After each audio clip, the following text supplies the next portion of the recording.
नमस्कार बच्चों, शिक्षा द वे ऑफ सक्सेस की ऑनलाइन क्लासेस में आपका स्वागत है। आज हम आपका चैप्टर नंबर 2 जिसका नाम होता है विद्युत विभव, है ना। आप सभी को अच्छे से पता होगा कि हमने पहली क्लास में क्या पढ़ा था। जब हमने पहली क्लास पढ़ी थी तो उसमें मैंने यूनिट फर्स्ट को आपके 2 चैप्टर में डिवाइड किया था। पहला चैप्टर हमारा क्या था, विद्युत क्षेत्र और विद्युत क्षेत्र की तीव्रता, और दूसरा जो चैप्टर हमारा था वो था विद्युत विभव और संधारित्र। उसमें से हमने चैप्टर नंबर 2 को 2 पार्ट में बांटा है। चैप्टर नंबर 2 का पहला पार्ट है हमारा चैप्टर 2A में आपका है विद्युत विभव, और आपका चैप्टर नंबर 2B रहेगा, उसमें रहेगा संधारित्र। ठीक है, तो हम चैप्टर नंबर 2A मतलब विद्युत विभव की बात करते हैं। ठीक है, विद्युत विभव क्या होता है, इलेक्ट्रिक पोटेंशियल इसे कहा जाता है। ठीक है, ये कहते हैं कि अनंत से किसी बिंदु आवेश को विद्युत क्षेत्र तक लाने में किया गया कार्य विद्युत विभव कहलाता है। ठीक है, आप बोले सर समझ में नहीं आया। ठीक है, मैं अच्छे से और भी समझाने का प्रयास करूंगा। ठीक है, या फिर ये कहते हैं कि अनंत से किसी बिंदु आवेश को, है ना, अनंत से किसी बिंदु आवेश को पृथ्वी तक लाने में किया गया कार्य विद्युत विभव कहलाता है। बोले सर ये पृथ्वी तक लाने में क्या हुआ। देखो बच्चों, है ना, पहले जो वैज्ञानिक हुआ करते थे वो कहा करते थे, कुछ वैज्ञानिकों ने कहा कि जो हमारी पृथ्वी है एक बहुत बड़ा आवेश है। क्या है, बहुत बड़ा आवेश है, और जब आवेश होता है तो उसके आसपास क्या होता है, विद्युत क्षेत्र होता है, सभी को पता है ना। कुछ वैज्ञानिकों ने कहा कि पृथ्वी जो है एक बहुत बड़ा चुंबक है, ठीक है ना, मैग्नेट है। ठीक है, कुछ वैज्ञानिकों ने कहा कि ये जो पृथ्वी है इसके केंद्र में एक बहुत बड़ा चुंबक गड़ा हुआ है।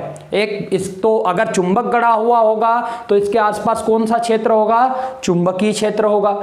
आ गई बात समझ में। ठीक है, अगर मान लो ये विद्युत क्षेत्र है, हमने माना है ना कि ये क्या है, विद्युत क्षेत्र है, तो आपने क्या कहा कि अनंत पर, है ना, यहां पर देखो अनंत पर कोई आवेश Q0 एक काल्पनिक आवेश है जिसे मैं कहां से कहां तक लेके आ रहा हूं, पृथ्वी तक लेके आ रहा हूं। तो पृथ्वी तक लेके आने में जो कार्य होगा, है ना, उसी को हम विद्युत विभव कहते हैं। और हमें अच्छे से पता है कि अगर कोई वस्तु डिस्प्लेस होती है या विस्थापित होती है एक जगह से दूसरी जगह, तो उसमें क्या होता है, कार्य होता है। तो क्या कहते हैं कि ये आवेश जो आपका Q0 है, काल्पनिक आवेश, इसे कहां तक लाने में, पृथ्वी तक लाने में, क्योंकि पृथ्वी एक बहुत बड़ा आवेश है। देखो बच्चों, लेकिन पृथ्वी के विभव को क्या माना गया, शून्य माना गया। क्यों, क्योंकि एक पृथ्वी इतना बड़ा आवेश है। जिस प्रकार समुद्र में पानी की कुछ बूंदें डाल देने से समुद्र के तल पर कोई फर्क नहीं पड़ता, या समुद्र में से कुछ पानी निकाल लेने से उसके तल पर कोई फर्क नहीं पड़ता, उसी प्रकार पृथ्वी को कुछ आवेश दे देने से या उससे कुछ आवेश ले लेने से इसके विभव पर कोई भी फर्क नहीं पड़ता। इसलिए इसके विभव को शून्य मानकर दूसरे वस्तुओं के विभव की या दूसरे चालकों के विभव की कल्पना करते हैं, है ना। जिस प्रकार आप ट्रेन के पास खड़े हो, है ना, ट्रेन आपके पास से निकल गई, आपने बोला कि 100 किलोमीटर प्रति घंटा की रफ्तार से ट्रेन जा रही है। भाई 100 किलोमीटर कैसे बोला, जब 0 किलोमीटर होगा तभी तो 100 होगा। मतलब आपने अपने आप को क्या माना, स्थिर माना, जबकि आप स्थिर नहीं हो। आप पृथ्वी के साथ साथ क्या कर रहे हो, घूम रहे हो, है ना। पृथ्वी के साथ साथ आपकी गति बनी हुई है। ठीक है, तो आपकी गति जब उसके साथ बनी हुई है, फिर भी आप पृथ्वी की, जिस प्रकार पृथ्वी की गति को शून्य मानकर किसी दूसरी वस्तु की गति की हम कल्पना करते हैं कि भाई आपकी गाड़ी 60 किलोमीटर प्रति घंटा से चल रही है, जिस प्रकार आप समुद्र के तल को 0 मानकर ऊंचाई की कल्पना करते हो। ठीक है, हम बोलते हैं कि माउंट एवरेस्ट की ऊंचाई इतनी है। ठीक है, तो माउंट के एवरेस्ट की ऊंचाई कितनी है, भाई समुद्र भी लगा हुआ है, समुद्र भी बहुत गहरा है, समुद्र भी अंदर तक बहुत ज्यादा गहरा है। अगर आपको नापना है तो आप समुद्र के अंदर से नाप के लेके आओगे, लेकिन ऊंचाई की जो हम कल्पना करते हैं वो समुद्र के तल को 0 मानकर करते हैं कि समुद्र का तल 0 है तो समुद्र के तल से ऊंचाई कितनी है। आपने अधिकतर देखा होगा जो प्लेटफॉर्म होते हैं, रेलवे स्टेशन होते हैं, वहां पर लिखा होता है पीले अक्षरों में, और पीले बैकग्राउंड पर ब्लैक अक्षर में एक पत्थर पर लिखा होता है कि समुद्र तल से इतनी ऊंचाई। ठीक है, समुद्र तल से इतनी ऊंचाई ये लिखा होता है। तो भैया मतलब क्या है कि ऊंचाई की कल्पना समुद्र के तल को 0 मानकर करते हैं। ठीक है, आ गई बात समझ में। उसी प्रकार पृथ्वी की गति को शून्य मानकर हम हमारी गति की कल्पना करते हैं, उसी प्रकार पृथ्वी के विभव को जीरो मानकर हम दूसरी वस्तुओं के विभव की कल्पना करते हैं। और पृथ्वी एक बहुत बड़ा आवेश है और इसके आसपास क्या होता है, एक विद्युत क्षेत्र होता है। ये सभी क्या है, कल्पना वाली बातें हैं। तो आपको समझ में आ चुका होगा कि विद्युत विभव क्या होता है। ठीक है, विद्युत विभव से अगर मैं सीधे सीधे शब्दों में बोलूं, है ना, अपने शब्दों में बोलूं, तो एक बात ये भी कह सकता हूं मैं कि भाई एक ये मान लो कोई चालक तार है ना, ये कोई चालक तार है, इसके इस सिरे पर प्लस क्यू आवेश है ना, इस सिरे पर प्लस क्यू आवेश है। इस प्लस क्यू आवेश को इस चालक तार के एक सिरे से दूसरे सिरे तक लाने में, मतलब यहां से यहां तक लाने में जो कार्य होगा उसी को मैं क्या कहूंगा, विद्युत विभव कहूंगा। तो मैंने आपको 3 डेफिनेशन दे चुका हूं, लेकिन आपको एक लिखना है कि अनंत से किसी काल्पनिक आवेश को विद्युत क्षेत्र के किसी बिंदु तक लाने में किया गया कार्य क्या कहलाता है, विद्युत विभव कहलाता है ना। विद्युत विभव को हम V से प्रदर्शित करते हैं। किससे प्रदर्शित करते हैं, V, है ना, V से प्रदर्शित किया जाता है। अर्थात हम क्या कहेंगे कि V is equal to W बटे क्यू नॉट। यहां पर V क्या है आपका, V है आपका विद्युत विभव। क्या है बच्चों, विद्युत विभव है। ठीक है, इसके बाद में W क्या है आपका, ये आपका कार्य हो जाएगा। ठीक है, आवेश को लाने में कार्य। और क्यू नॉट आपका क्या है, ये होता है काल्पनिक आवेश। क्या होता है, ये काल्पनिक आवेश होता है। ठीक है, आ गई बात समझ में। अगर यहां से हम वर्क निकालें तो इस क्यू नॉट को इधर लेके आएंगे। हम ये भी लिख सकते हैं कि या, है ना, या करके हम क्या लिख सकते हैं, या हम लिख सकते हैं कि W is equal to Q not into E. ठीक है, ये आपका विद्युत क्षेत्र में कार्य होता है, W is equal to Q into E. ठीक है, इसके बाद में हमने इसका एसआई मात्रक लिखना है। एसआई मात्रक क्या हो जाएगा, देखो W इज इक्वल टू क्या होता है, W क्या, V is equal to W क्या होता है, कार्य। कार्य को हम नापते हैं किसमें, जूल में। ठीक है, और Q आवेश का मात्रक होता है कुलाम। आप सभी को अच्छे से पता है, पहली क्लास से ही हम इसके बारे में चर्चा करते हुए आ रहे हैं। और जूल अपॉन कुलाम जो होता है, जूल अपॉन कुलाम के बराबर होता है वोल्ट। ध्यान रखना इस चीज को, कभी कभी क्वेश्चन आ जाता है कि वोल्ट बराबर क्या होता है, तो आप ध्यान रखें जूल अपॉन कुलाम। तो एसआई मात्रक होता है वोल्ट। किसका, विद्युत विभव का एसआई मात्रक क्या होता है, वोल्ट होता है। ठीक है, सीजीएस पद्धति में इसका मात्रक क्या हो जाएगा, देखो जूल का हो जाएगा आपका क्या, अर्ग, है ना, जूल का क्या होता है, अर्ग होता है। और कुलाम का होता है स्थित कुलाम। क्या हो जाता है, स्थित कुलाम, है ना। ये आप ध्यान रखें, है ना। एसआई पद्धति में कार्य का मात्रक जूल होता है, सीजीएस पद्धति में क्या होता है, अर्ग होता है। और 1 जूल के बराबर, है ना, 1 जूल के बराबर होता है बच्चों 10 की घात 7 अर्ग, है ना। अगर ये लिखना चाहो तो ये लिख भी आप सकते हैं कि 1 जूल के बराबर होता है 10 की घात 7 अर्ग। ठीक है, इसके बाद में हम क्या देखेंगे, विमी सूत्र देखते हैं। तो आपको पता है कि कार्य का विमी सूत्र होता है mL2T-2। ठीक है, mL2T-2। इसके बाद में जो आवेश का होता है सभी को पता होगा कि AT होता है। इस AT को आप ऊपर ले जाओगे तो इसकी घात क्या हो जाएगी, माइनस हो जाएगी और इसमें ऐड हो जाएगी। तो आप देखो क्या बन जाएगा विमी सूत्र, mL2 और T-2 ऑलरेडी है, एक T और ऊपर जाएगा तो ये हो जाएगा -3 और A ऊपर जाएगा तो ये हो जाएगा A-1। ठीक है, फिर यह एक अदिश राशि होता है। ठीक है, विद्युत विभव कैसी राशि होता है, अदिश राशि होता है। और मैंने अभी आपको मैं बता चुका हूं कि पृथ्वी का जो विभव है वो कितना माना जाता है, 0 माना जाता है।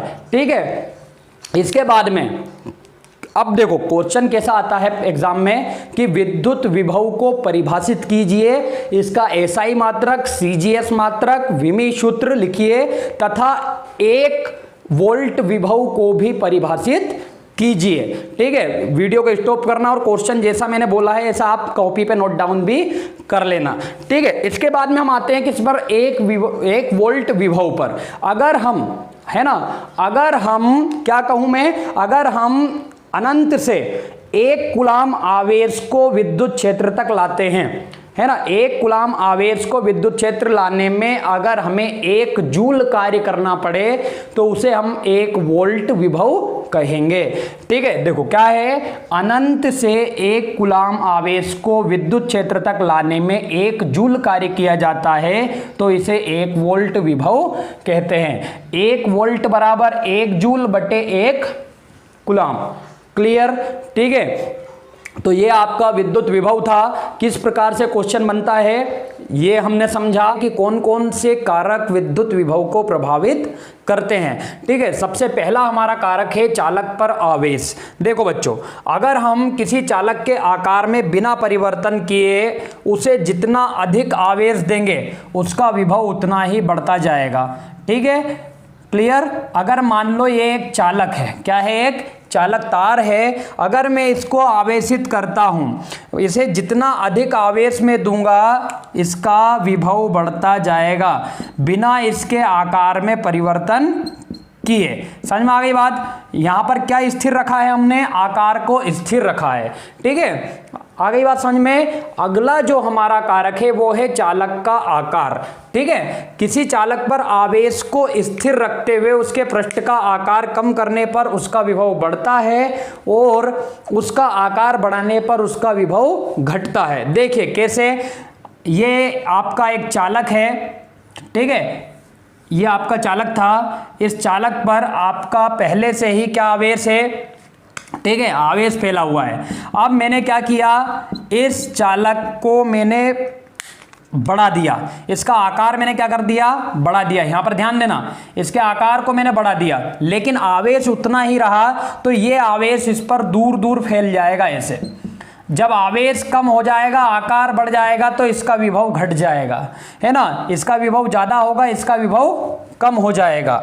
अगर मान लीजिए ये आपका चालक है ना, और मैंने क्या किया, इस पर आवेश दिया था, है ना, ये आवेश है, ठीक है, वापस से मैं इसको क्या करता हूं, इसके आकार को मैं घटा देता हूं।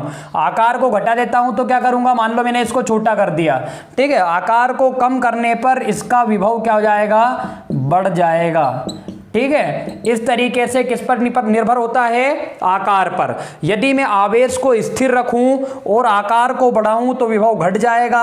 अगर मैं आवेश को स्थिर रखूं और आकार को कम करूं तो विभव क्या हो जाएगा, बढ़ जाएगा। ठीक है, अगला जो कारक है वो कारक है अन्य चालक की उपस्थिति। क्या है, अन्य चालक की उपस्थिति।